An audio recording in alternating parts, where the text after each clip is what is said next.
Tieko Supa. In an say, Sammy Gyamfi Jumadi o dinner will go board no. According to IMF, no. Sammy Gyamfi Aboka 1.7 billion. And I'm say John Mahama administration no. Institutions ringing I wanna you will Mahama the bottom montino. Bank of Ghana, Eshena, Dr. Wafenenden, John Darega Dramani Mahama and Sem. Audit General Shen and Sem. She said, institutions say war finance minister Shen and Sem. So they did not wanted you to know. Say a Juma no more yen no boka. It took only the IMF to come out and say the truth. The Echo Swanka so good board. Now as a majority and as a minority in parliament, was said the NSA said the Echo so parliament ho emresha badwa ho a odwene say nye papa no eye wo na wo ka ema oman na tie and Afenyo na ho so say saa ne ma na Echo so enye no beka ho asem papa iko fa asem ba ya at the beginning and this for say enye no kore omo twen so omo say enye no kore as IMF de beto ho afedo omo say ai de no so kore po no omo sha ase ka say enye no kore omo kan say enye no kore Sammy Gyamfi sha ase be ye press statement na ka bi ani ho sa ye pushi na akobot mo say da bi ka ho betenye GOLDBOD dia aye Bank of Ghana dia ene dia Afenyo-Markin ena ya sha ase ena ye twan tro editor so extortionist say the Afenyo-Markin or you be or the patapani sisi ne ji amanfo ebotom sikadi enye no nko ya sanso atototo ne din ahodo ya frefe ne din ahodo na Afenyo-Markin so no there whatever they want to do they can do it emfane ho o say ono emfane ho kura o se mo betumi aye de mo pe mo nsoma internet ho an ho mo need atem see that be all what he's interested and he said you be man Ghana for ati nokure na ewo mu de ntia omo ka se Sammy Gyamfi na dwuma na oye no GOLDBOD horo ensinsanso na o de brega na enye o se no ana obeka now do pack and your upebia at the end of the day after 7 January 2028 eho and I'll bet to wasum Sammy Gyamfi eda ho chim abushe yankon nkonko tie Afenyo-Markin ne nsem odi ba ye nyina meso say like video no share my comment and subscribe to the channel Macrao. The statement seems to celebrate something that the losses were confirmed. Tell us about that. Well, Paul, good evening, and let me thank you for the opportunity to be on your program and to provide further clarity on matters that perhaps may still need clarity. Let me read a portion of the IMF report we relied on rather in extenso to cover all the areas so that the public would know that the minority does its research and does not just blow hot air. Again, for those other media houses who would want to do fact check, I would plead with them to read the IMF report, seek expert support in giving true meaning to it. Now, this is what... First of all, who was the IMF writing to? No, this is the report they've issued. What is it for? The report is for? No, the report is on Ghana. This IMF report, Ghana, selected issues. So they publish on their website? Yes. Okay. This is selected issues, dated August 26, that they served as a copy as a minority. Okay. Right. So this is what it says. Where I'm quoting, quote, in 2025, this is paragraph 13, page 10 of the report. Quote, in 2025, the significant scaling up of the DGPP, that's the Domestic Gold Purchase Program, operations, led to losses of over $1.7 billion, which is 1.5% of GDP, almost entirely related to the gold for reserves during purchases. This amounted to a loss of 17% of the value of gold sold by BOG. Losses accrued on gold trade are a combination of service and asset fees paid to GOLDBOD, discount on gold sold to off-takers, and most importantly, exchange rate losses from spread between Forex Bureau rate paid to purchase gold and city reference rate used for BOG accounting, into bracket see figure 7.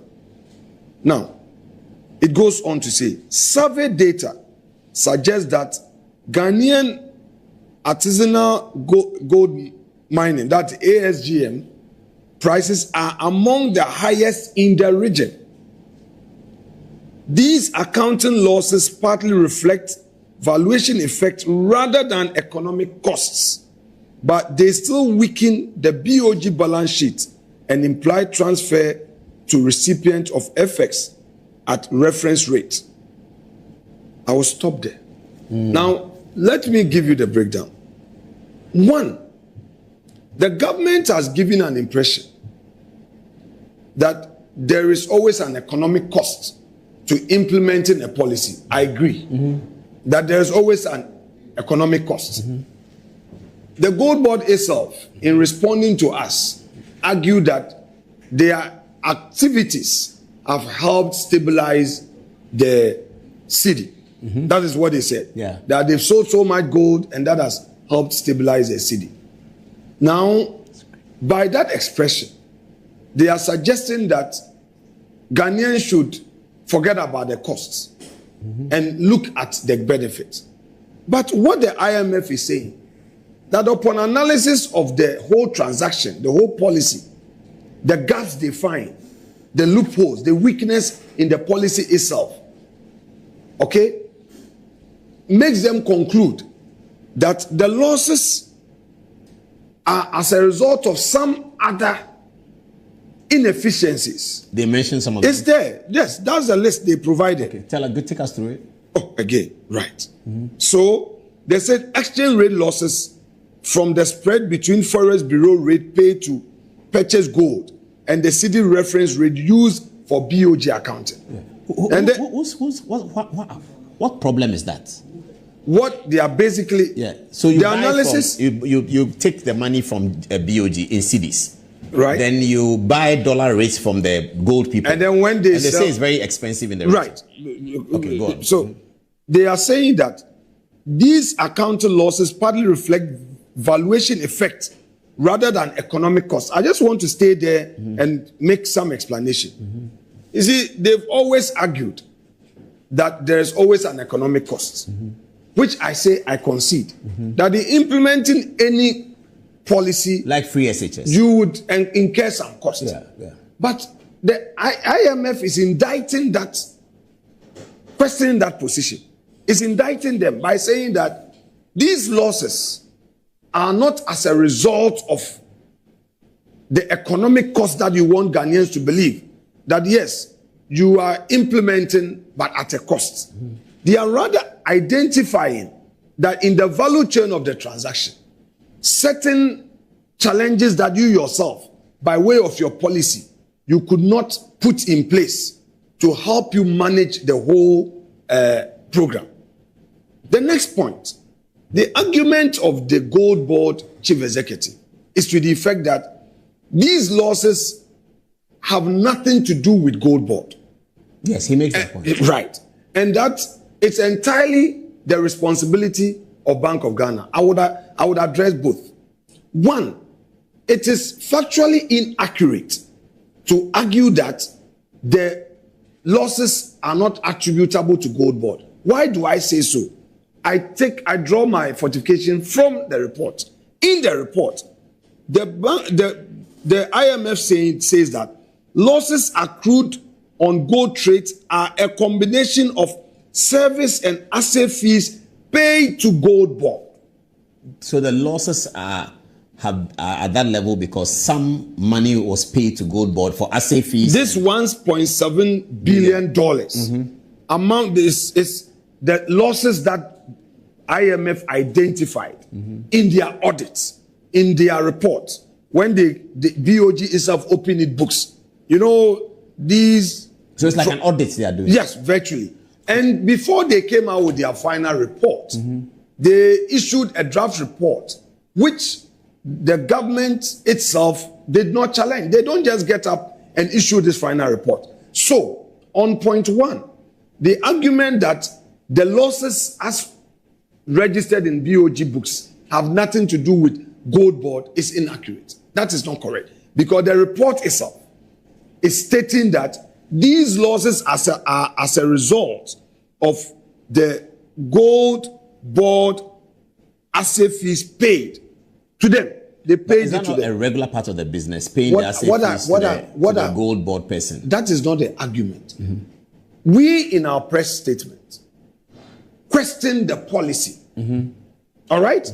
You see, sometimes maybe people listen to social media and then they don't get the exact facts. So they get emotional and start attacking. The minority's position in response to this was to the effect that government gold for reserve policy has failed.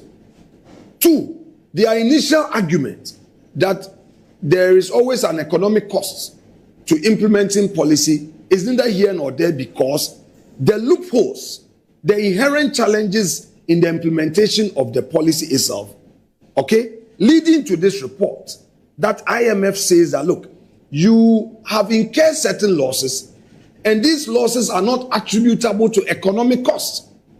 It was your failure in policy.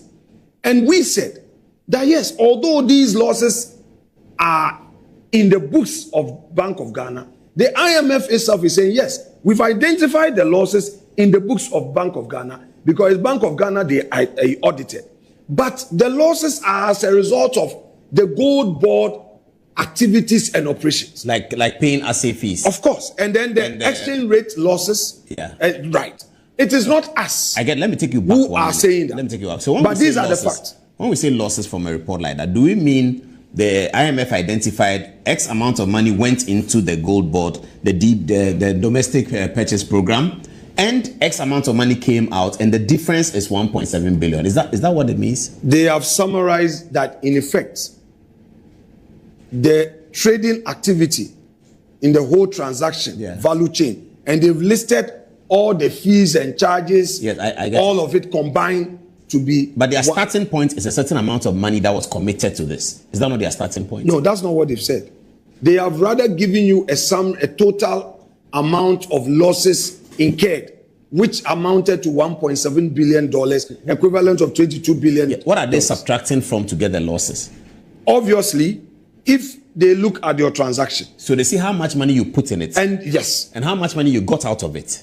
And the difference is this. What the losses that they have. The loss. Okay, correct. I get that. So there's a clear loss on, you took 100 cedis into this project. You are bringing back 70 cedis. So there's a 30 cedi loss. Now, that loss, you are saying that as minority, you concede that a policy may have losses. But this particular loss, you are saying that has been attributed to, I don't think dereliction of duty, but attributed to certain things that were not. It's policy failure. Policy failure. Because these losses are attributed largely to policy failure. Not largely.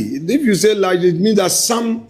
Yeah, because you are conceding that there will be some attributable losses to policy failure. Okay, and they are pointing to those places. Yes. So let's read it again. Right, because sometimes now we can go. Right. So let's read it again. These accounting losses partly reflect valuation effect rather than economic costs. Now let me take you back. Let's interrogate that. Valuation effect rather than. Yes. Okay. So it's that line is giving effect to the explanatory notes that precedes it. Yeah. So I will go back to the point again. It says in 2025, the significant scaling up of the domestic gold purchase operations led to losses of over $1.7 billion, equivalent of 1.5% of GDP, almost entirely related to the gold for reserve purchases. All right? This amounted to a loss of 17% of the value of the gold sold by BOG. Then it goes further. Losses accrued on gold trades are a combination of service and asset fees paid to GOLDBOD. Let me stop there. And GOLDBOD has been mentioned. It's there. It's not as, me. As being directly responsible for some parts of the loss. With respect, Paul, it is not a minority. It is not Afenyo-Markin. It's not Afenyo-Markin targeting somebody. It is not Afenyo-Markin with respect who is manufacturing a story. I am not a member of the IMF. I am not a member of government. And I wasn't there when all these things were being prepared. And the IMF relied on data given it. Sometimes people also get it wrong. They say, oh, these multilateral institutions, they sit somewhere and they write their own report. No. They met them when they come to do their audit. It is the report, the data that our own source supplies them, that they analyze and come out with their report. Two, when they are done with the report, they don't just issue it. They meet with government officials. They met with them. And then, they discuss the draft. Where the government has disagreement, government will say, no, this portion will disagree with you. So this report is a final product of consensus reached between the IMF and the government. So this has not come as a surprise to either Bank of Ghana or Ministry of Finance. Nobody should say that the minority is trying to make up a case. You see, you cannot be personal about this. It is a policy failure. And for us as opposition, we must relate this.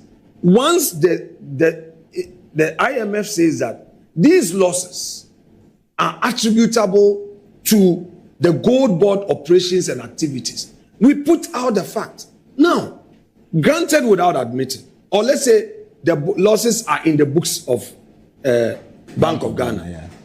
So GOLDBOD itself admit that these are losses, but it is not in their books. They said they don't sell. With respect. Regardless, there are losses. Yes. All right? It's a financial loss to the states. You've not challenged it. What's the difference? I argue the alter ego principle. The trading activity, which was done by Bank of GOLDBOD, was financed by Bank of Ghana.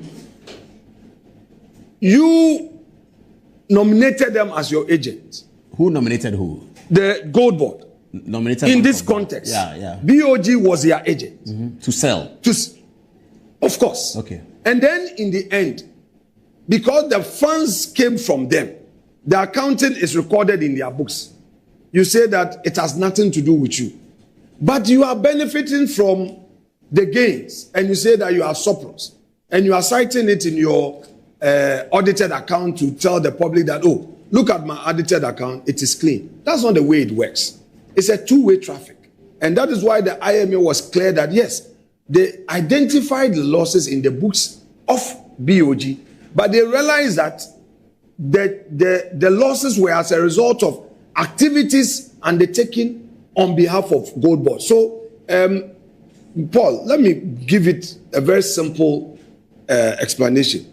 Somebody going into your books, your bank account, and realizing that you have a negative balance, but realizes that you issued a check to Mr. A, and that payment out of your account into his account is a credit. To him. The Mr. A, you are B, you are A, the Mr. B, you issued a check. Your account is reflecting a negative balance, right? Mr. B has received money from you. It's in positive, correct? Yeah. If Mr. B says that, oh, as for me, look at me, I have 100,000 cedis. Mr. B should tell you where he got that money from. Is it a loan? If it's a loan, is it a free money? If it's free money, tell us. Then we do the accounting and know that the source of that money is this. Is that correct? Then we can have a complete picture. But what GOLDBOD is telling us is that don't ask me questions. We shouldn't ask them questions about the trading activities. All they are interested in is that, look, as for them, they register surplus. As to what happened to BOG, they don't want to know. That is not right. Also, something like in any event, they themselves originally said, oh, it appears the IMF did not even understand the transaction. That was the response of the Gold Board chief executive earlier, that questioned the IMF's understanding of the transactions. But if you had questions, it is not us that you direct the questions at. You direct the questions at the IMF. You get the point. So I don't understand all these. Let me see whether another analogy will work before we go to the changing. 1 minute. Let me ask you, leader. So why we shouldn't bring them in, and that why some people are even saying that, oh, the minority did not get it right. I'm sure those people have not read. Let me do this analogy and see whether it fits with what you are saying. Maybe it's more simpler. So, like, Good Evening Ghana is Metro TV. So I go to Metro TV and I say, give me money, 10,000 cedis. I'm going to organize a program at British Council for Good Evening Ghana. Correct. I believe that people will attend the program. I'm charging 20 cedis. And if people attend the program, I'll get 20,000 cedis. I'll bring you back your 10,000. Then I go to the program and nothing happens. And I'm not able to pay Metro TV their 10,000. And then Metro TV has 10,000 losses.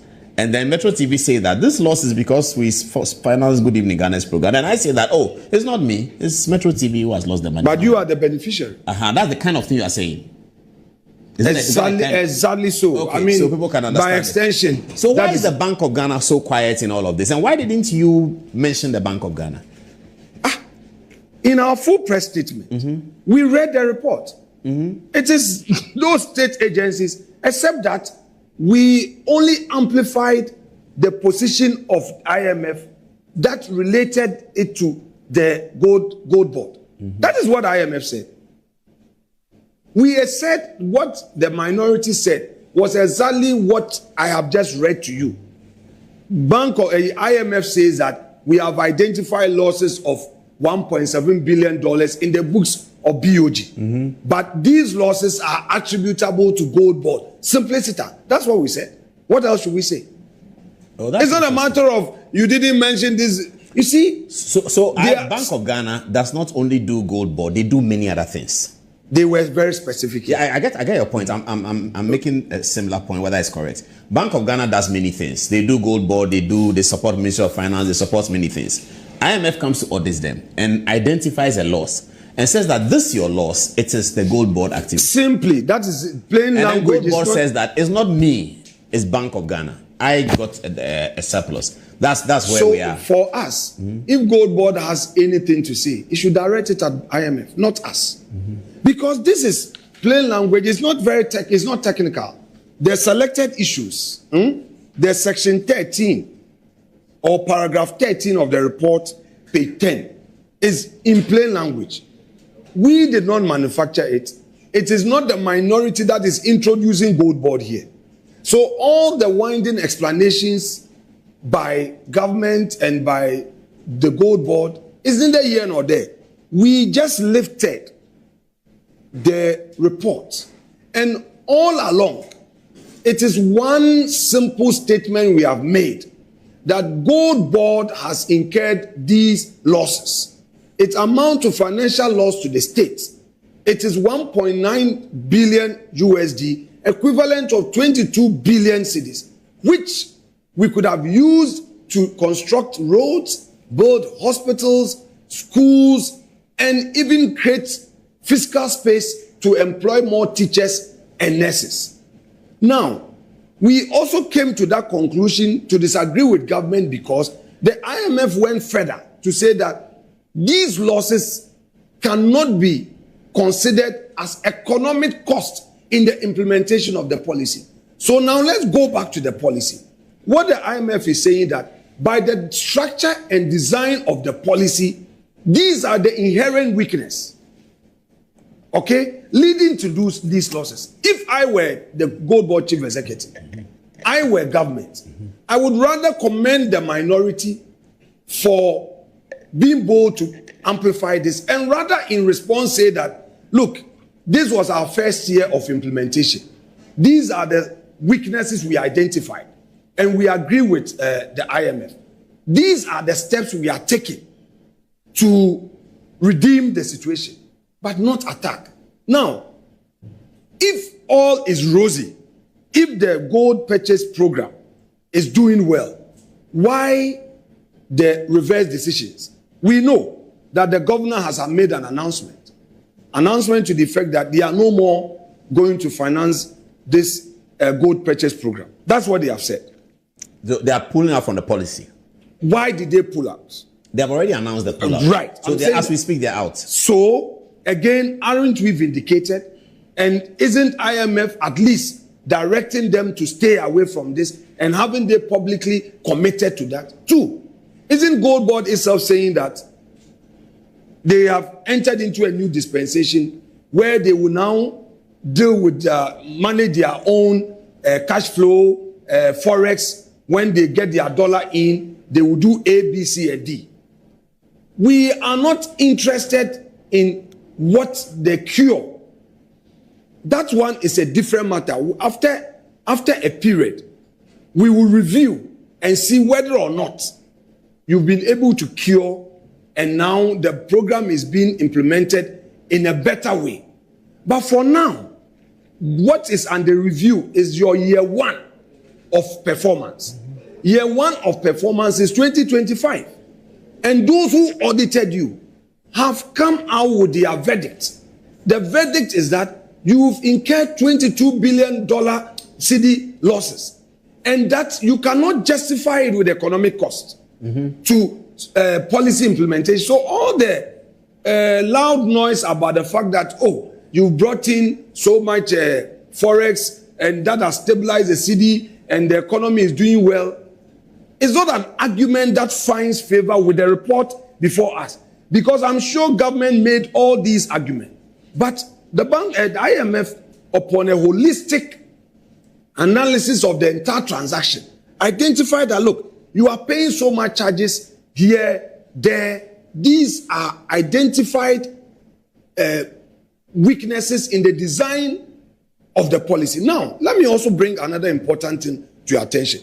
When somewhere January, the minority read the interim report. You know, there was an interim report as of September, where the IMF initially talked about identifying $214 million. So when we met them, and then they brought it out. You met to us. We met the IMF. It's a public knowledge. We published it. We put it out there in the news that we, the minority, met the IMF, and we asked questions. And indeed, this was confirmed to us at the time.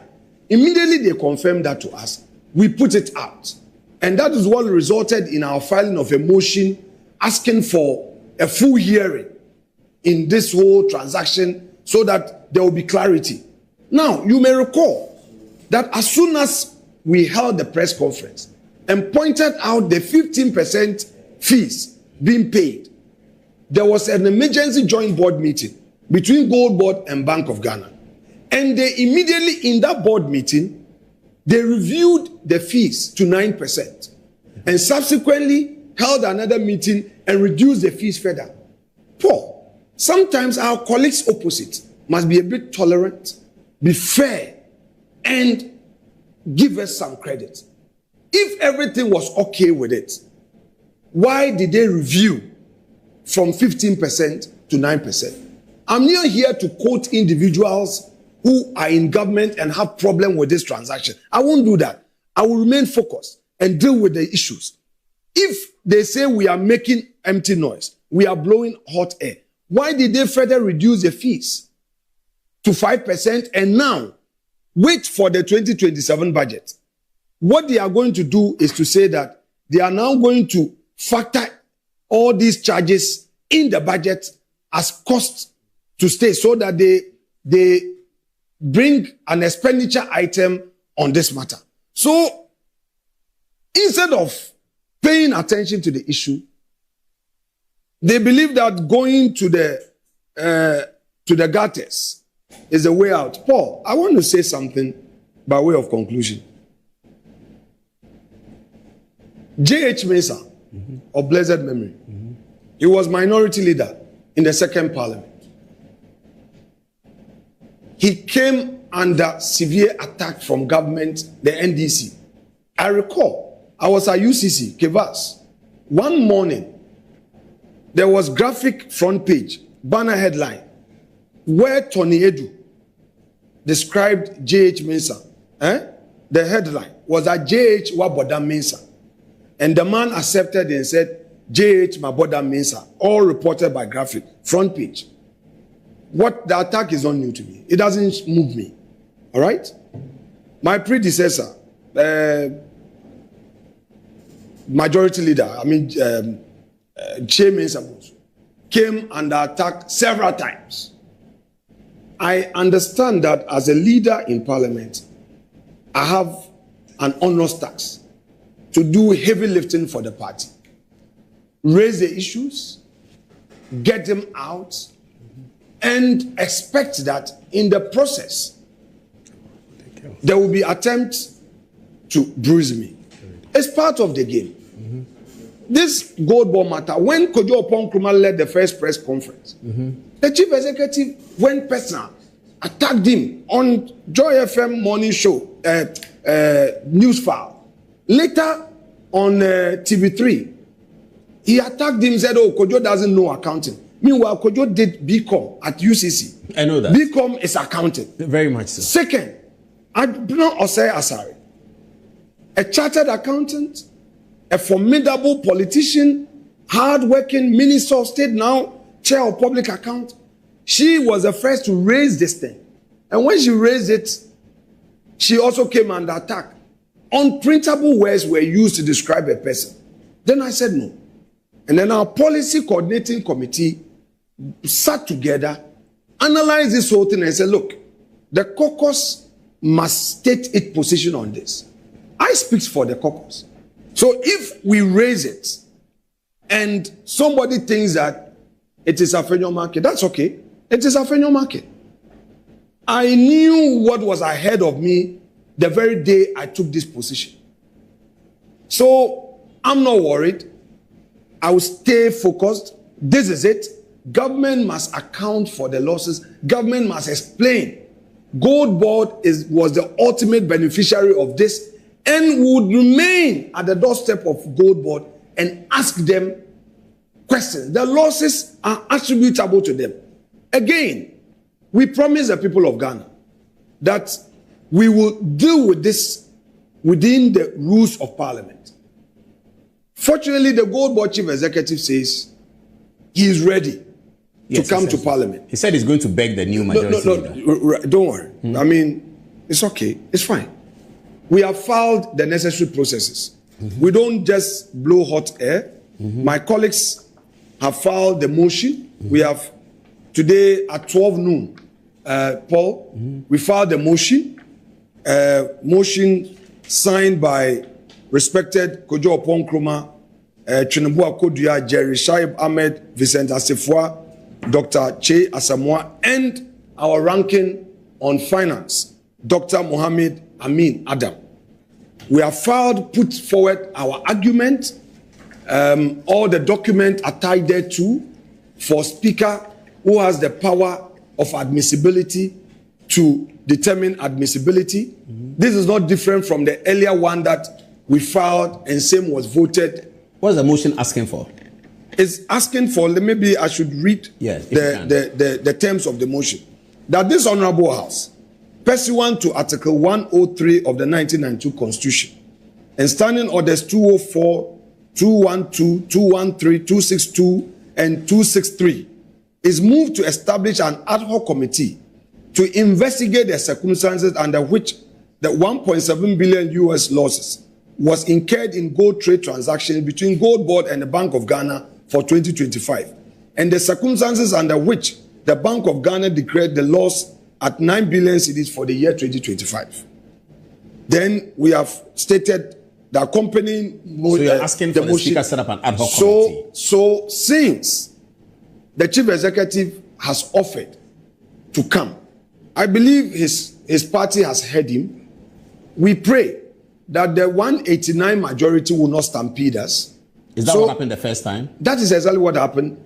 They delayed, first of all, they delayed the motion for a long time Each time we're going to take the motion, they will say they were not prepared. Eventually, after taking the motion, they whip their numbers to vote against it.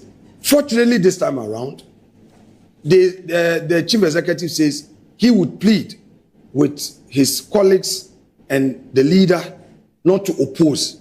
So it's good news for Democrats, isn't it? It is. So we will carry this motion eventually, I pray. An ad hoc committee set up. So all the parties in the value chain of this 22 billion losses as reported would now come. All right? Would invite the aggregators. GOLDBOD must bring all its books. I mean, because they said they are ready. BOG must come. We would invite those we have to invite and have a live coverage, because 222 billion is huge sum. It's not. You don't just want the motion to succeed, so you have an ad hoc committee. You also want a live coverage. No, but they have been calling for transparency. Yes. The live coverage of proceedings.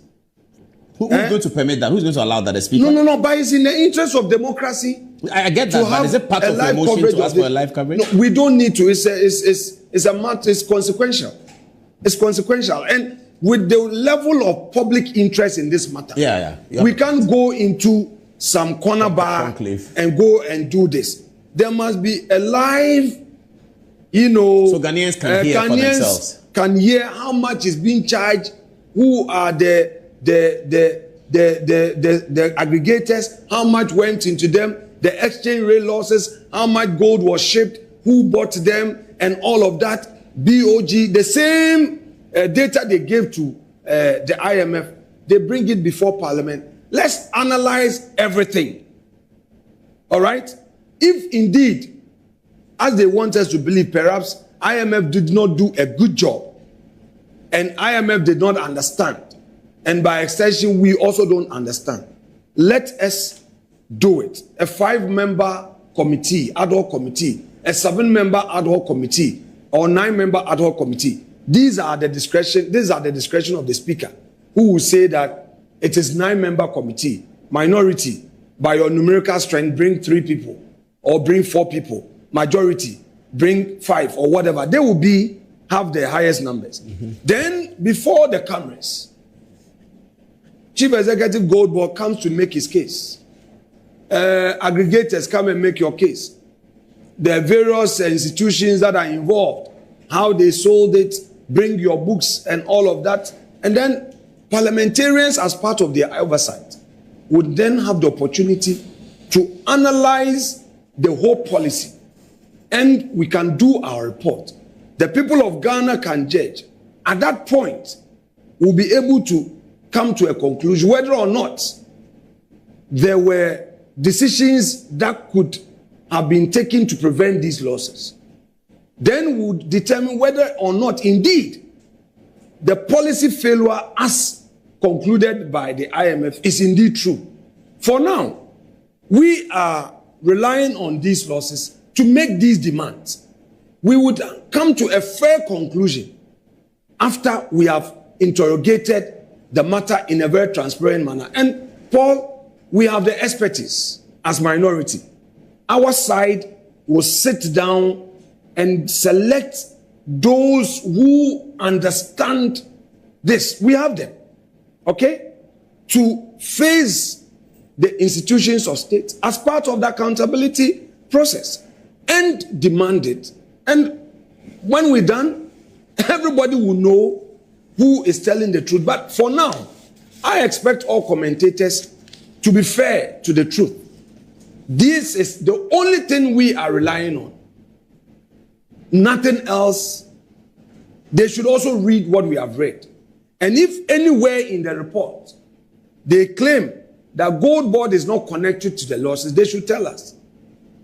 This is our source document. We've not said anything else. Simplicity. Your statement seems